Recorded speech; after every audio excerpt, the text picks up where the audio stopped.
Bueno, hoy vamos a tener una clase sobre cómo los proyectos inmobiliarios afectan los servicios ecosistémicos. Que sería como para cerrar igual las clases abiertas, con algo bien relacionado con lo que hemos venido trabajando en los semestres anteriores del TIPE. Y hablar como ya de, o sea, para que también ustedes puedan adquirir como conceptos que sirven de herramientas para poner en valor los bienes ambientales y los servicios ecosistémicos. Entonces, bueno, vamos a partir por esta diapo que tiene algunas preguntas, como que la idea es que participen para que hablamos la discusión sobre el tema. Entonces, ¿qué es un ecosistema? ¿Qué entienden por ecosistema? ¿Se pueden entender las ciudades como ecosistemas? ¿Qué piensan de eso? Yo creo que sí. ¿Sí? ¿Y por qué? ¿Por qué se puede entender la ciudad como un ecosistema? Porque el otro día conversamos con los compañeros que una ciudad tiene distintos elementos que tienen que funcionar a la par. Por ejemplo, hablamos de una mayor cantidad de edificios, significa también una mayor cantidad de gente, mayor cantidad de vehículos, por lo tanto el ecosistema ya no funciona de la misma manera porque hay más aprovechamiento. Claro, sí, podemos entender las ciudades como ecosistema y de hecho deberíamos entender las ciudades como un ecosistema para darnos cuenta de que cualquier cosa que intervengamos en la ciudad va a afectar una serie de factores más, como que todo está relacionado entre sí. ¿Profe? Una pregunta. Entender algo como un ecosistema significa entenderlo desde, ¿cómo decirlo? Que ese ecosistema, o buscar la armonía o el equilibrio de ese ecosistema, o no necesariamente. Yo pienso que para que un ecosistema pueda como persistir en el tiempo, sí es necesario que tenga un cierto equilibrio, pero es difícil, como en la naturaleza igual los ecosistemas no tienden al equilibrio en general, como que pasan por distintas etapas o distintos momentos también, dependiendo de cómo son esas relaciones entre como los individuos de una especie o cómo se relacionan con los de otra especie y cómo se relacionan con el medio. Y bueno, ¿qué relación tiene la sociología urbana con la ecología? ¿Piensan que tiene alguna relación? ¿Cuál sería esa relación?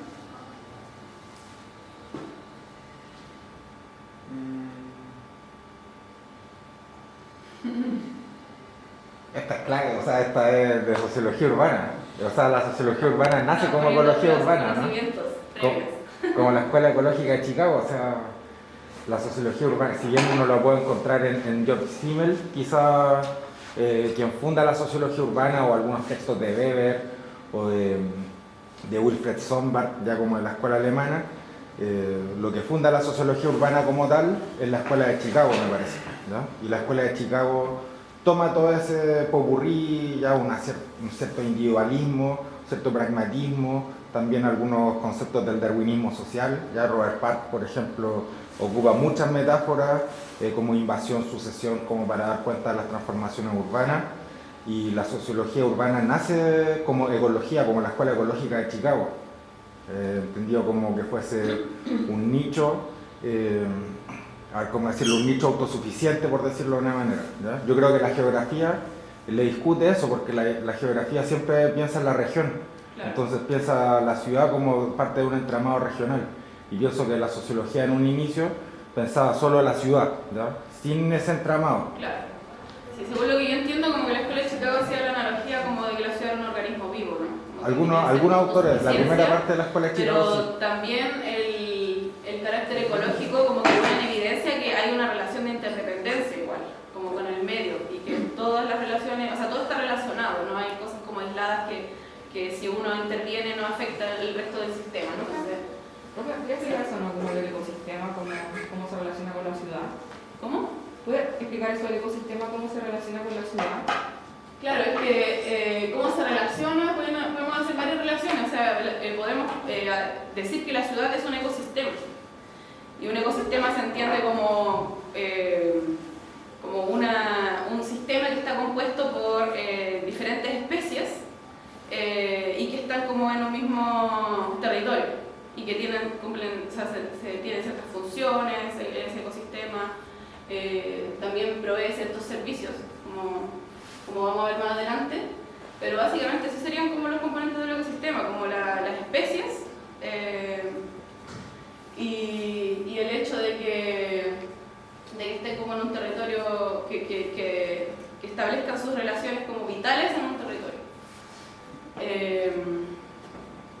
¿Puedo comentar algo? Sí, por supuesto. Y claro que estaba pensando como en las escuelas de la sociología urbana, en la escuela francesa o después acá en América Latina, Gino Germán y todo eso, que a lo mejor tienen un carácter más funcionalista, pero la sociología urbana siempre se preocupó como mucho más del proceso de urbanización, ¿ya? Y el proceso de urbanización no lo contemplaba desde el medio natural, desde hacia donde se urbaniza, ¿ya? A lo mejor la periferia la veía como un problema porque todavía no se urbaniza, ¿cierto? Y muchas veces lo pienso acá en el caso de Valparaíso, que nos encontramos en estos fondos de quebrada más arriba con gente que vive como que fuese un campo, como que fuese muy rural. Eso queda como un campo ciego, como algo que no alcanzamos a ver desde los lentes que nos proporciona la sociología urbana, ¿ya? Que creo que siempre está pensando en el alcantarillado, en la electrificación, ¿cierto? En la heterogeneidad comercial, en la fuerza de trabajo articulada en torno a una ciudad, pero no logra pensar en cómo tiene un impacto el proceso de urbanización sobre el medio que existía previo a que se conformara una ciudad o que va ganándole terreno a propósito del desarrollo de la ciudad. Claro, claro. Entonces, la relación entre la ciudad y los ecosistemas sería que, bueno, vamos a entender la ciudad como un ecosistema en el sentido de que como que la definición igual sirve para describir la ciudad, que sería que un ecosistema es un conjunto de especies de un área determinada que interactúan entre ellas y con su ambiente abiótico. Es decir, como con la tierra, con el agua, con el ambiente abiótico. Abiótico es como que no tiene vida. Vida humana. Vida humana. Claro, o sea, abiótico es como por ejemplo una piedra, como a diferencia de un biótico que sería como una especie animal o vegetal. Entonces, la ciudad también se puede entender como eso, como somos especies, como habitando un lugar y nos relacionamos entre nosotros y con nuestro medio. Entonces, se podría entender como un ecosistema también. Ahora, quizás no lo entendemos tanto como un ecosistema por esa división que hay como entre naturaleza y cultura, que más adelante vamos a hablar de eso, pero que como que de alguna manera nos hace pensarnos de forma separada como de nuestro entorno natural. Entonces, bueno, ¿por qué es relevante esta relación en la actualidad? Porque nos encontramos en una crisis civilizatoria. Se habla mucho de crisis civilizatoria, me imagino que han escuchado igual ese concepto, ¿no? ¿No lo han escuchado? ¿No? Bueno, una crisis civilizatoria se define como una crisis multidimensional que pone en riesgo la continuidad de la vida a una escala global. ¿Y por qué multidimensional? Porque, bueno, tiene una dimensión ambiental, una dimensión energética, alimentaria, migratoria, política, incluso bélica, y también económica, obviamente. Y bueno, esta crisis civilizatoria, ¿dónde se origina? Se origina en la idea de que puede existir progreso ilimitado, pero que en realidad ese progreso ilimitado no es posible porque se basa en la explotación de recursos que son limitados. O sea, eso en algún momento no se va a sostener más y ya estamos viendo sus consecuencias hoy en día. O sea, es un modelo que no se sostiene en el tiempo. No se puede sostener un progreso ilimitado que se basa en la extracción de recursos limitados. Y bueno, en esta crisis civilizatoria vivimos en ambiente urbano por lo general. Se dieron procesos de urbanización muy acelerados. Y además, junto con la globalización, esos procesos de urbanización han generado muchas consecuencias en el medio ambiente, como devastación ambiental, calentamiento global, cambio climático. Y eso lleva a que en general se están destruyendo las condiciones para la reproducción y el sostenimiento de la vida humana y no humana. Como hablábamos antes, bueno, habitamos predominantemente en ambientes urbanos, que es un espacio que hemos creado y modificado, pero a la vez ese espacio de todas maneras nos modifica. O sea, como especie humana no estamos como tan acostumbrados a vivir en el mismo ambiente que hemos creado. O sea, ¿hace cuánto empezó la revolución industrial? ¿Cuántos años han pasado desde entonces? Unos 50 años. Claro, y desde ahí el espacio se ha modificado radicalmente, o sea, vivimos casi en espacios completamente diseñados y creados por la humanidad, casi no habitamos espacios naturales, entonces nosotros mismos como especie ni siquiera estamos adaptados a vivir en ese ecosistema que hemos creado. Entonces, no tenemos todavía bien claro incluso cómo ese ambiente que nosotros modificamos, cómo ese ambiente nos modifica a nosotros mismos, cómo nos perjudica o nos beneficia. ¿Carlos? Sí, no, es interesante pensar el espacio así porque usualmente uno lo piensa como un contenedor, ¿ya? Claro. Solo que es algo que contiene pero que no tiene influencia después Claro. sobre algún proceso Sí, productivo, pero el sobre espacio en alguna realidad condición está de lleno vida. de organismos vivos y cosas con las que interactuamos. Claro, y bueno, eso es un cambio epistemológico en la Exacto. forma de pensar el espacio que a lo mejor tiene su inicio en Lefebvre, ¿ya? Claro, es un Podríamos cambio situarlo ahí. epistemológico muy importante, como dice el profe, que desde los años 60 más o menos se empezó a entender el espacio como de una forma más compleja. Antes se entendía el espacio como un escenario nomás donde ocurrían cosas o como un paisaje, el deterioro, por ejemplo, al hablar de la revolución industrial, pero no se le daba tanta importancia como al espacio y no se teorizaba tanto respecto a la producción del espacio, ¿sí? No, en el mismo marco, o sea, estaba pensando en Lefebvre y en que él sostiene que el capitalismo se logra reproducir y logra sobrevivir a propósito de la producción de espacio, ¿ya? Entonces, hoy en día el planeta está en ese riesgo, en esa crisis multidimensional, ¿cierto? Con el agotamiento de fuentes energéticas, de la materia, etc. Y pienso en cómo hoy en día se está pensando en la colonización. O sea, si uno mira el cielo y tiene fotos del cielo, a ver que está lleno de satélites y cosas, ¿cierto? Cómo se está pensando como en el extractivismo de los meteoritos, ¿cierto? Y cómo esa producción de espacio, es decir, del espacio, no sé cómo decirlo, el espacio sideral, el espacio, digamos, un extraterrestre, ¿cachai? No sé, está siendo sujeto de producción social, ¿cierto? Para la mantención, digamos, del capitalismo en alguna esfera. Y eso me parece un poco perturbador, ¿ya? Sí, es que claro, porque esa idea de progreso ilimitado ya agotó casi todos los recursos de la Tierra, entonces en vez de repensar esa lógica, lo que se hace, obviamente lo que hace el poder económico es como buscar más fuentes de recursos, aunque haya que invertir Y no mucho, amarte. aunque haya que, como no sé, generar nuevas tecnologías para eso, porque no hay todavía un cambio de paradigma como que sea hegemónico en la sociedad, como que recién hay un cambio de paradigma, pero todavía no es hegemónico. Claro, pero eso va a entrar en conflicto dentro del mismo capitalismo porque quienes van como por el capitalismo verde, ya, yo creo que en algún momento van a entrar en contradicción con la gente que está por un capitalismo expansivo y decir vamos a colonizar los planetas que podamos, vamos a hacer extractivismo de minerales preciosos con los asteroides, vamos a descubrir eso. Yo creo que eso va a entrar... Sí, es posible que entre en conflicto, pero en verdad como que ahí los capitalistas más tradicionales tampoco van a tener muchas soluciones que ofrecer. Así que quizá el capitalismo verde triunfe, no lo sé. Quizá llegue antes la catástrofe ambiental, sí, no lo sabemos. O sea, sí, en verdad se habla como de que ya a mitad de este siglo va a ser el cambio climático, va a estar así. Claro, después de la Segunda Guerra Mundial a Einstein le preguntaban de cómo iba a ser la Tercera Guerra Mundial, con qué tipo de armas, y él decía que no tenía idea, pero que sí sabía que la Cuarta Guerra Mundial iba a ser con palo y piedra. Entonces da cuenta un poco de esa crisis civilizatoria. Claro. Entonces, bueno, como comentábamos antes, el espacio adquiere cada vez más importancia en la teoría social. Después de este giro espacial que se le llama, empiezan a haber más interés como en la relación entre la sociedad y su ecosistema, y los ecosistemas, o entre la ecología y la sociedad. Y bueno, el problema que está como en el fondo de la crisis civilizatoria es como el modo en que nos entendemos en el mundo como sujetas y sujetos y como sociedad, porque nuestras sociedades están estructuradas en base a la dominación y la explotación, y esta dominación y explotación se justifican en creencias antropocentristas y androcentristas.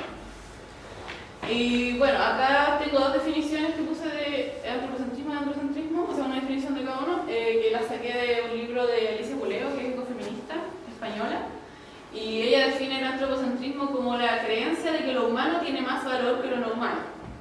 El antropocentrismo niega consistencia ontológica a la naturaleza no humana, es decir, el antropocentrismo considera que la naturaleza como que no puede existir como una entidad en sí misma, sino que siempre va a estar en función de la necesidad humana.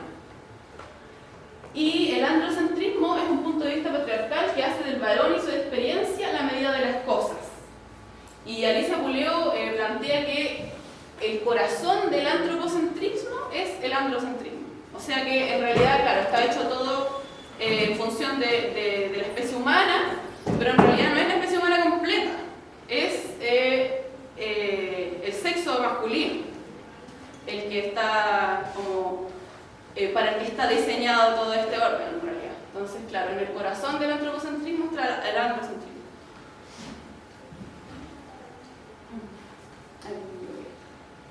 Y bueno, este problema de entendernos como en el mundo genera un problema con el modo en el que nos asentamos en los territorios. Un problema de nuestro modo de habitar. Como comentábamos antes, estas creencias antropocéntricas y androcéntricas lo que hacen es generar una escisión, una división entre la naturaleza y cultura. Y esto genera una fractura entre la sociedad y la naturaleza, que tiene consecuencias graves ya que rompe los ciclos naturales. O sea, ya no nos entendemos como parte de un sistema que tiene ciclos y que tenemos que mantener un cierto equilibrio para que las condiciones de nuestra existencia se sigan manteniendo, sino que rompemos esos ciclos y nos pensamos fuera de esos ciclos, como si no fuéramos dependientes de esos ciclos. Y bueno, para explicar esta situación emergen diversos conceptos como fractura metabólica, antropoceno, capitaloceno, que fueron algunos que escogí porque en verdad hay muchos conceptos más. Y bueno, la brecha o fractura metabólica se entiende como la ruptura del metabolismo del intercambio material entre la sociedad y naturaleza, y que es provocado por varios factores, que son, por ejemplo, la división del trabajo moderna, la agricultura a gran escala, el comercio internacional, bueno, la urbanización, obviamente. El antropoceno es un concepto que se creó para describir, como nombrar esta época geológica en la que la humanidad ha adquirido como la capacidad técnica para transformar todo su entorno. Entonces, para describir esa época geológica que se diferencia de las otras porque estamos alterando increíblemente el planeta, Paul Crutzen acuñó el concepto de antropoceno para llamarle a esta época geológica.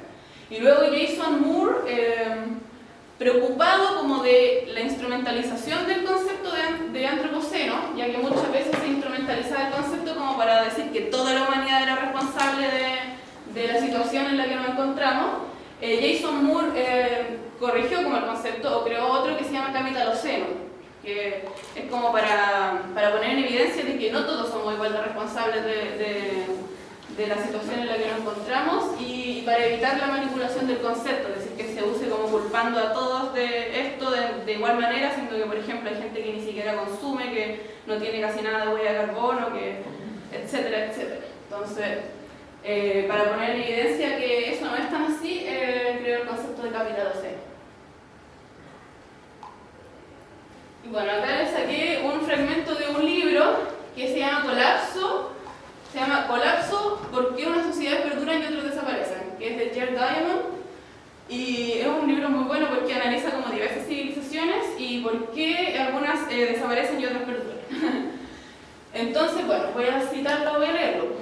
Dice, él está hablando como las causas que pueden llevar a que algunas sociedades desaparezcan y crea como 4 categorías.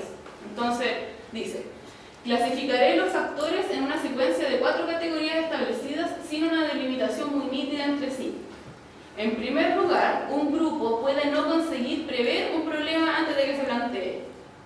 Entonces habría como un primer grupo de sociedades que ni siquiera lograron prever un problema y que, claro, no vieron el problema y por eso se extinguieron. En segundo lugar, cuando el problema se manifiesta, el grupo puede no conseguir percibirlo. O sea, puede darse la situación de que se manifiesta el problema, pero que no se percibe.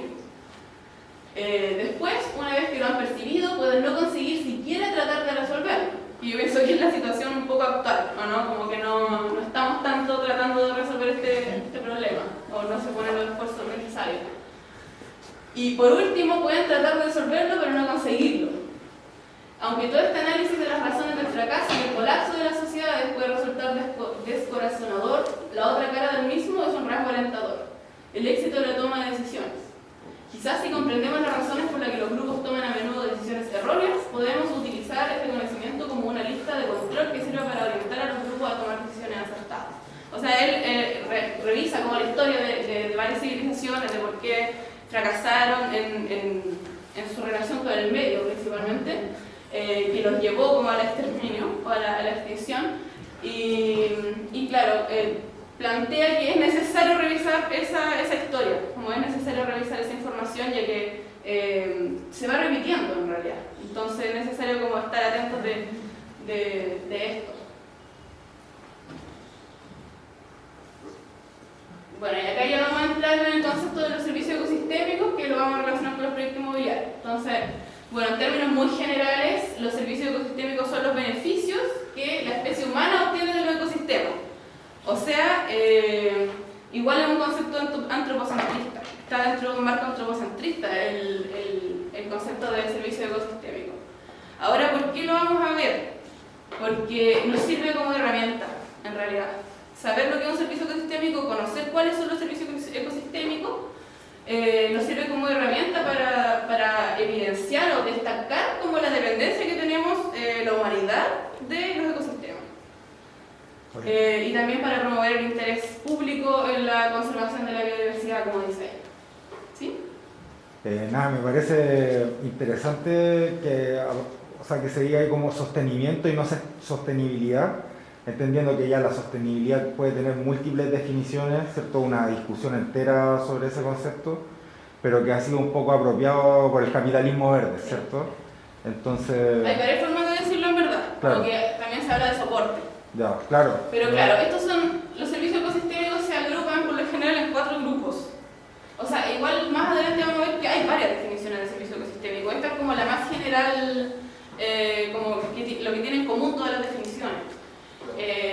Y claro, acá habría como 4 grupos de servicios ecosistémicos. Estarían los de sostenimiento, que son los que permiten que los demás existan, que son muy básicos, por ejemplo el ciclo de los nutrientes, el ciclo del nitrógeno, del fósforo, la fotosíntesis, la formación del suelo. Acá también está el ciclo del agua, que son los que permiten que los ecosistemas nos den los otros servicios. Entonces, claro, están los de sostenimiento, que sostienen todo. Están los de regulación, que se encargan como de regular el ambiente, de que no sea que sea habitable. Los de aprovisionamiento, que tienen que ver con lo que nosotros sacamos de la naturaleza, no sé, alimentos, medicina. Y los culturales, que tienen que ver con la recreación, con la identidad, con los valores estéticos. Entonces eso sería como en general los servicios ecosistémicos. Me equivoqué, aquí. Esta diapo iba antes. Y bueno, acá ahí están, hice un cuadro como con varias definiciones de servicios ecosistémicos para que veamos un poco las diferencias, porque si bien hay como consenso de que los servicios ecosistémicos son como los beneficios que nos entregan los ecosistemas, hay diferencias en cuanto a las definiciones como de dónde vienen esos beneficios. O sea, por ejemplo, algunos definen los servicios ecosistémicos como las condiciones y procesos a través de los cuales los ecosistemas naturales y las especies que lo constituyen sustentan y satisfacen la vida humana.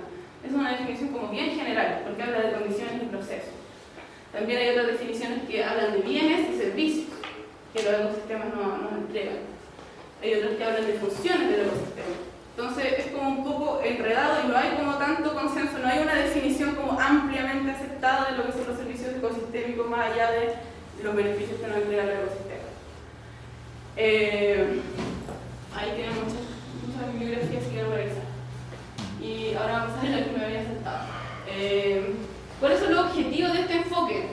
Bueno, permite la identificación de un conjunto más amplio de beneficios que obtienen los seres humanos de los ecosistemas, en un intento de destacar servicios que por lo general han permanecido desapercibidos. Claro, esto nos permite como visibilizar cosas que damos por hechas, pero que en realidad con los cambios, como en nuestro entorno, se han ido perdiendo. O sea, damos por hecho como que necesitamos aire limpio, que necesitamos vegetación, damos por hecho eso, pero en realidad no lo tenemos. O sea, cada vez eso se está minando, cada vez se va reduciendo eso. Entonces, los servicios ecosistémicos nos permiten como desglosar esos beneficios, como profundizar en cuáles son los beneficios. O sea, sabemos que tenemos beneficios que nos dan los ecosistemas, pero ¿cuáles son esos y profundizar en eso? Sí, es interesante. Vuelvo al Lefebvre de nuevo, ya no es que esté pegado, pero vuelvo al Lefebvre de nuevo. En la revolución urbana, él plantea que el avance de la urbanización está generando que los bienes comunes se rarifiquen, ¿ya? Claro. Y a mí me llama mucho la atención eso cuando, por ejemplo, estoy en la casa y la gente dice, cacha, está corriendo agua por la quebrada. como que fuese algo extra, un acontecimiento, claro. Entonces, ahora cuando llovió. claro. Entonces da cuenta un poco de eso, o que, bueno, no sé, cuando vais para el norte, no sé si alguien acá es del norte, no se pueda tomar agua potable, Claro. cosas por el estilo, ¿cierto? Claro, sí. Y esos productos, obviamente, de una intensificación de los procesos de urbanización. Sí. Entonces, bueno, hablar de servicios ecosistémicos nos sirve como para aumentar la conciencia de que los seres humanos dependen de los ecosistemas y de que la tasa actual de pérdida de biodiversidad nos perjudica. También permite la valoración tanto monetaria como no monetaria de dichos servicios. De hecho, he visto muchas infografías en las que se habla de servicios ecosistémicos, por ejemplo, no sé, un árbol elimina tanto carbono de la atmósfera y eso equivale a tanto dinero. Como que incluso los servicios ecosistémicos sirven como para cuantificar esos beneficios que obtenemos de los ecosistemas. En verdad, a mí igual me pasa que este enfoque como es tan antropocentrista, como hablando de los servicios que nos entrega el ecosistema como si fuera un producto así elaborado por una fábrica, me genera ruido, pero pienso que igual es como táctico hablar de servicio ecosistémico para poder fundamentar bien por qué necesitamos como conservar espacios naturales en la ciudad. Y bueno, ahora vamos a esta. Claro, acá se muestra, por ejemplo, que este es diferente del gráfico que vimos antes porque si bien salen las 4 categorías de servicio ecosistémico, los servicios de apoyo no los considera como uno más de esos, sino que eso sostiene todos los demás. O sea, entonces ahí estamos viendo como ya diferencias conceptuales de las distintas definiciones de servicio ecosistémico. Y claro, ahí se ve claramente como servicios de aprovisionamiento, alimentos, agua limpia, combustible, fibra, todo eso es lo que nos entrega el ecosistema. Muchas cosas. Y todo esto se desprende también de allá.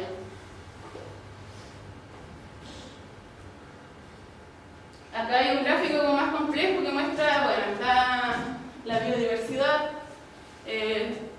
El ecosistema tiene biodiversidad y de eso emergen funciones ecosistémicas que nos brindan servicios ecosistémicos. Y esos servicios ecosistémicos, bueno, los recibe la sociedad, producen bienestar, beneficio y generan como un tipo de valor, ¿no? Y a la vez este sistema como socioeconómico impacta en el ecosistema también. Y estos servicios ecosistémicos que producen beneficio y valor también tienen una respuesta, ¿no? De las instituciones o de las políticas públicas, o pueden no tener una respuesta. Y claro, a la vez los sistemas socioeconómicos impactan de nuevo el ecosistema y eso puede afectar la calidad de los servicios ecosistémicos que se brindan y así sucesivamente.